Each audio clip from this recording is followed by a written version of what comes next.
It's another edition of Time About the Movies, and today we're taking a look at the films of March 15th, 2002. And we have 4 movies to look at today, so let's go ahead and start off with the biggest new release of the weekend. And, you know, half of 2001, if you saw a kids' movie in theaters, chances are you saw the trailer for this first film a lot. This particular trailer, and I'm going to show you right now.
To nature, you know that?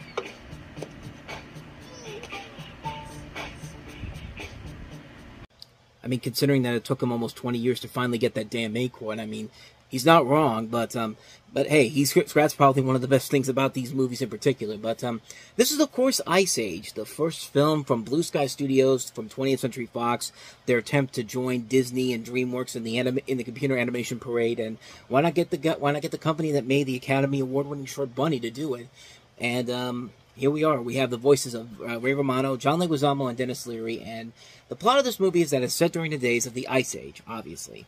The film centers around 3 main characters: Manny, a no-nonsense woolly mammoth; Sid, a loudmouth ground sloth; and Diego, a sardonic saber-toothed tiger, who come across a human baby and work together to return him to this tribe.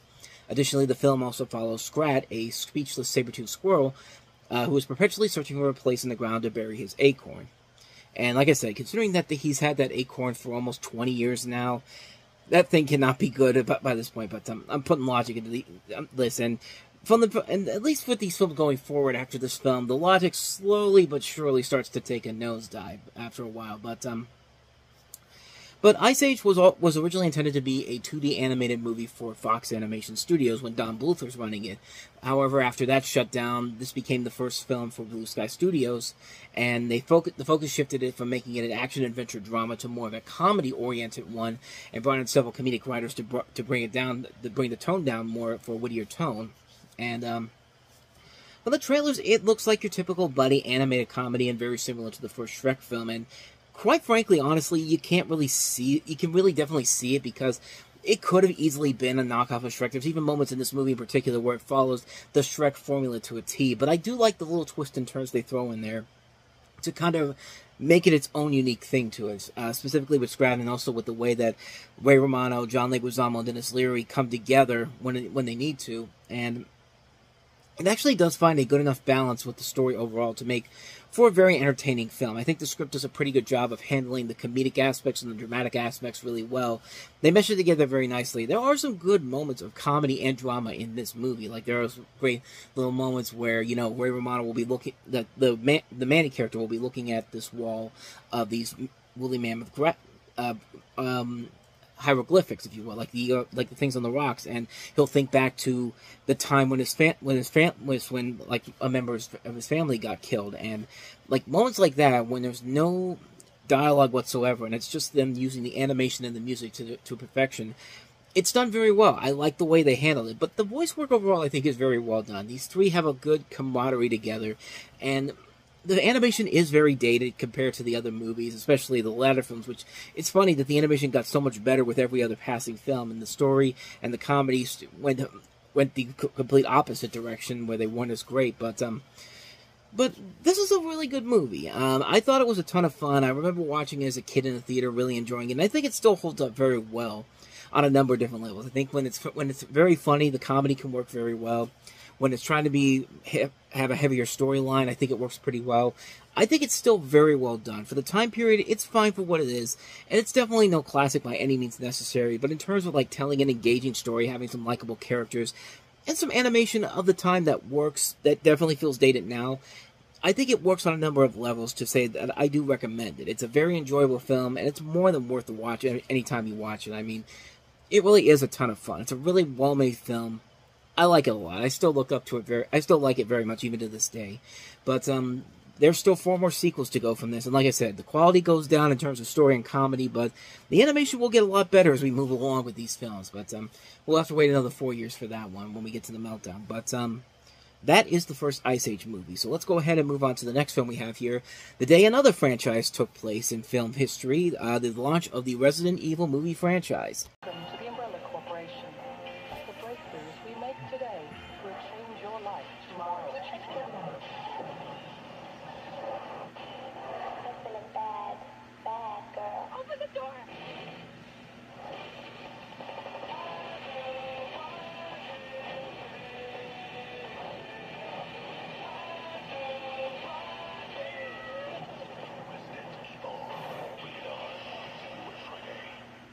Or as most people would like to call it, the day that the Resident Evil franchise went on this depressing low once Paul W.S. Anderson and his wife Milla Jovovich took over. Like, they take the meaning of never work with your spouse and just say, fuck it, we're going to do it anyway. And the results have been mostly terrible movies, and this is definitely one of those movies.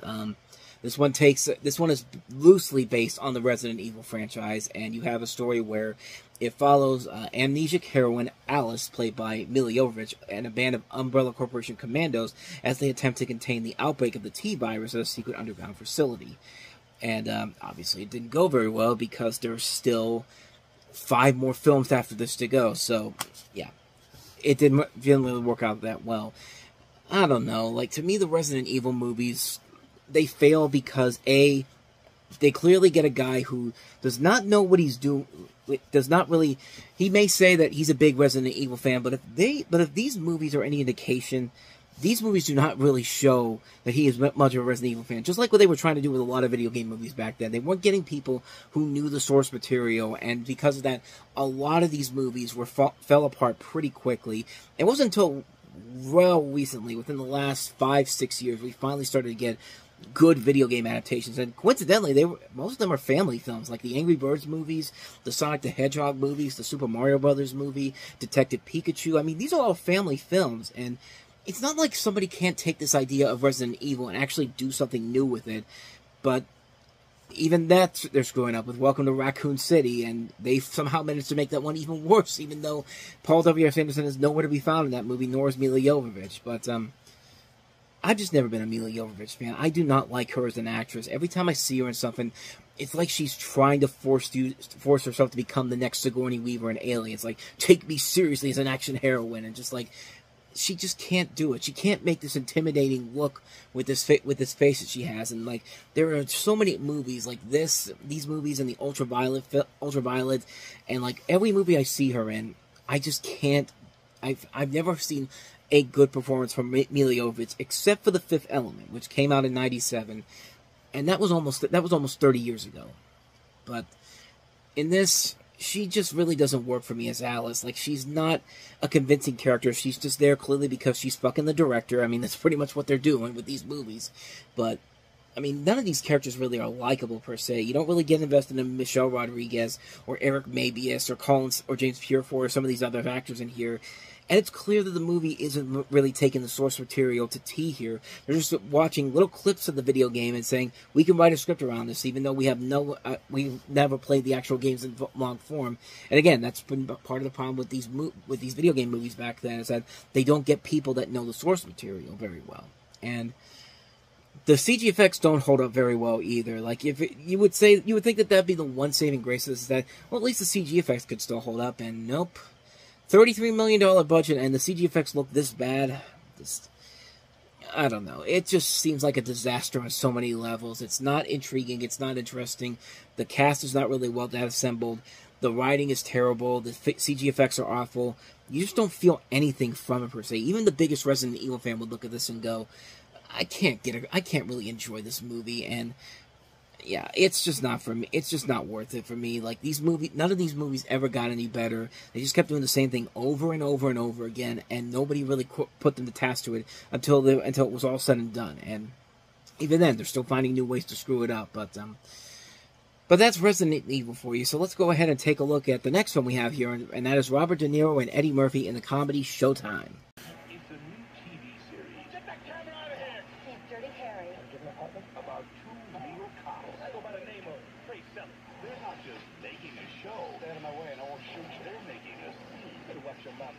Wrapping up the caution tape, Robert De Niro.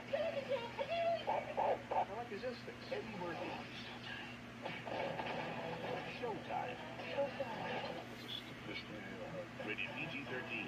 Starts Friday, March. My God, what a wasted opportunity this was. I mean, this is one of those movies that, on paper, sounds pretty impressive. You got a cast that includes Robert De Niro, Eddie Murphy, Rene Russo, William Shatner making fun of himself. Decent writers on here. The two guys from Smallville who created that show wrote the script for this. And an idea that sounds really, really clever. You have a story here where you have Robert De Niro as an LAPD detective sergeant who cares only about doing his job and nailing crooks, and he has this other police officer played by Eddie Murphy who joins the force as a day job until his acting career took off. And during an undercover drug buy, Mitch was working that Trey botched by calling in for backup and drawing media attention. Mitch's partner is shot with a very exotic 12-gauge automatic weapon. Mitch then shoots the video camera out of the hands of a reporter filming the action when the cameraman refuses to shut it down. Faced with a $10 million lawsuit, the department agrees to let producer Chase Renzi film Mitch's investigation for a new reality TV show and consistently try to make everything more viewer-friendly by changing everything about Mitch's life to fit the stereotypical views of police officers, and partners him with Trey.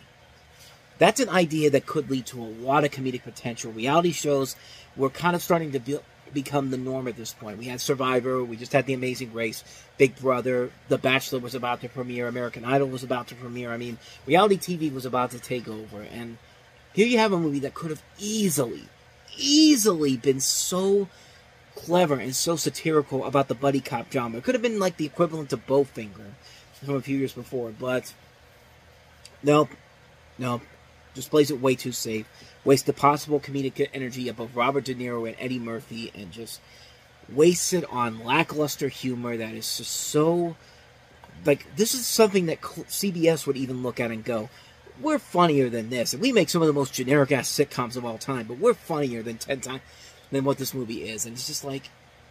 It's depressing how low this movie goes in terms of trying to get a good comedy together here. And, like, the pieces are definitely there. The idea is so cleverly put together here from the premise, and it just never capitalizes on it whatsoever. It just goes the safe route. And when you do that, that hurts your movie big time, and just, like, it just completely ruins the ebb and flow of what you're trying to go for here right away. And nothing pissed me off more than when this movie did that. I mean, that made me so mad when this movie did that. It's just like, you motherfuckers. I mean, like, they were so close to getting something incredible out of this, and they just went the half-assed way with it at the end. It's just like, nothing about it works. Like, it's not funny, it's not clever, and it's promising to be satirizing to the buddy cop genre, but it's just another lazy attempt at a buddy cop movie. Like it's trying to make fun of itself, but it's just basically becoming another version of something that's already been done. And it just doesn't work. It's just not that clever. It's not that funny. It's not that engaging. And it really runs too long, even though the movie is an hour and a half long. It drags. And it drags to a point where it's just like, for the love of God, somebody shut this off. I mean, it's that terrible of a movie. Like, it's amazing how low this movie sunk. And just from the fact that they were so close to making something really, really funny, and they can't even do that because they want to play it safe. They don't want to offend anybody, but they just want to do it like this, and it hurts the movie in the long run in a bad, bad way. And I was really upset when this movie didn't work, and it let me down at so many levels, which it probably let a lot of people down on so many levels. But that's unfortunately what we got here with Showtime. Just a complete mess of a comedy in general. So why don't we end the show on a much better note? How about we actually take a look at a good comedy that probably some of you, a good majority of you out there, probably don't even know what it is. It's a movie called Kissing Jessica Stein. Hi, I'm Charles. Hi, Jessica. Sky's blue. So, Charles, what about you? I don't know, I do okay. Actually, I just met somebody pretty special. Oh. Her name's Michelle, and it's early, but, I thought you were single. is this supposed to be a setup? When she walks. Jessica Stein thought she'd run out of options. I go out with a lot of girls. A lot. We split this out. I think Kate a little bit more. Sorry, I'm so late. You are right on time. Until she realized Oh, that's women seeking women. there was one more thing to consider.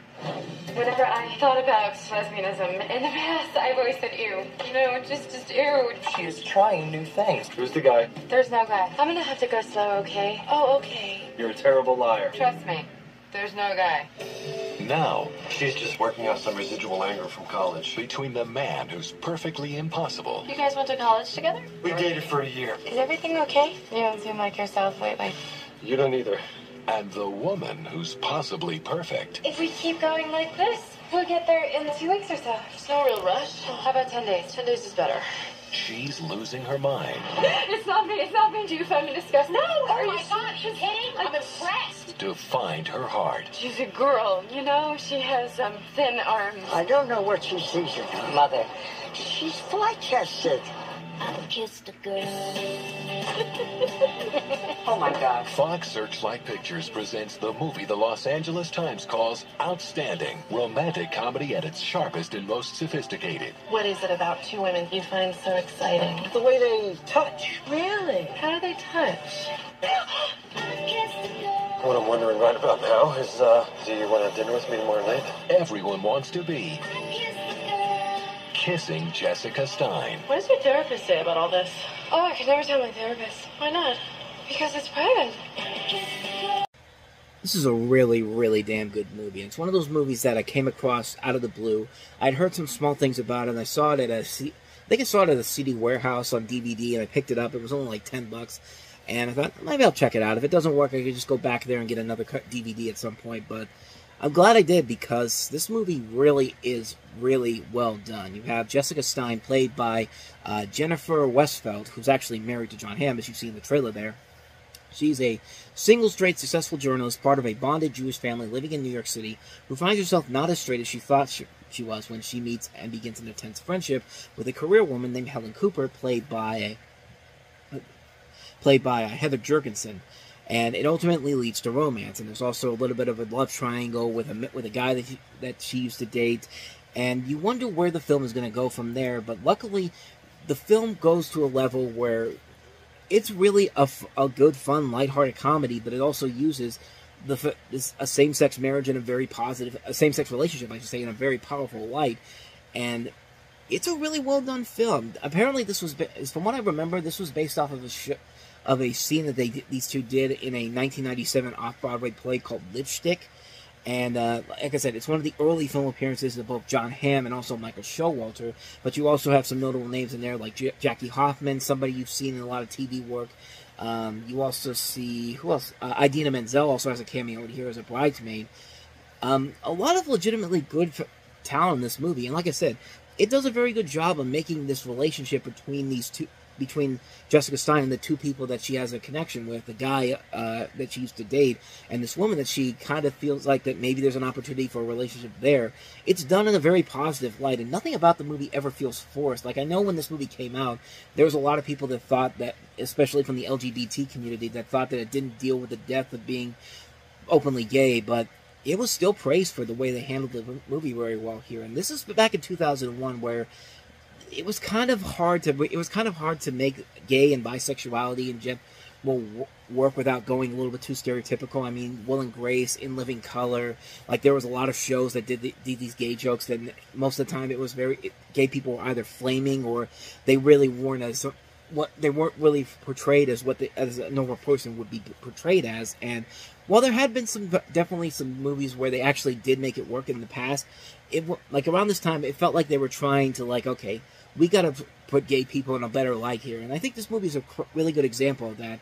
And it just makes you wonder why Jennifer Westfeldt never really had a successful career after this. We all saw what happened with John Hamm after this point. Like, she's only been in a couple of shows every once in a while. She'd show up on Grey's Anatomy or on This Is Us or Girls or even on Younger. But she hasn't really reached that star power level like she had, like a lot of people around is in that same area would have been in. Like, she's not like a Jennifer Aniston or, a Julia Roberts, where she starts her career off through television and then slowly but surely becomes the movie actress that we know her as. And with her, it's just kind of like she's just been kind of doing like little things. She's been sticking mostly on the indie circuit. She made a really great underrated film from 2012, Friends with Kids, which I actually really like a lot, and I do recommend checking that one out. That's another great underrated movie. And the movie overall is very funny. Like I said, it works because you like the relationships between Westfeldt and Jurgensen, and also Westfeldt and Scott Cohen, who plays the guy that she may or may not still have an interest for, even though they didn't date for a while. But the movie really is very solid stuff. It's a very well-made film. It's a very funny film. You do like a lot of the chemistry between the leading actress and the two people involved in her throughout the course of the film. It's a very fun, lighthearted comedy, and it works very well. It's a very creative movie. It does a lot to really entertain people, and it's a really well-made film, and one that I don't think a lot of people really know about. And, I mean, I think this is one you really should check out. If you want to see a movie where you have gay people being seen in a positive way that doesn't feel like it's being forced onto you or something on the obscure levels of some other TV shows and movies around the time, Kissing Jessica Stein definitely is that movie that makes it work so well. I highly recommend checking it out. It's a very well-made film, a very underrated gem. Check this movie out. You will not be disappointed by it. And so with that said, we wrap up another edition of Time About the Movies, and when we meet next time, we'll take a look at 3 more movies, including Wesley Snipes in the sequel to Blade, Blade 2, Steven Spielberg's infamous 20th anniversary re-release of E.T. the Extraterrestrial, and also Sorority Boys, infamous for a number of different reasons, and pretty much the opposite of what Kissing Jessica Stein was able to do, pretty much. But we'll delve into that one on the next episode, along with the other 2 movies. But until then, thank you so much for watching, and if you want to see more movies like this, please hit the place on the next page, check out the previous episode, and also don't forget to hit the like and subscribe button if you want to see more videos like this on this channel. So with that said, I am off. I will see you guys next time, and until then, as always, take care.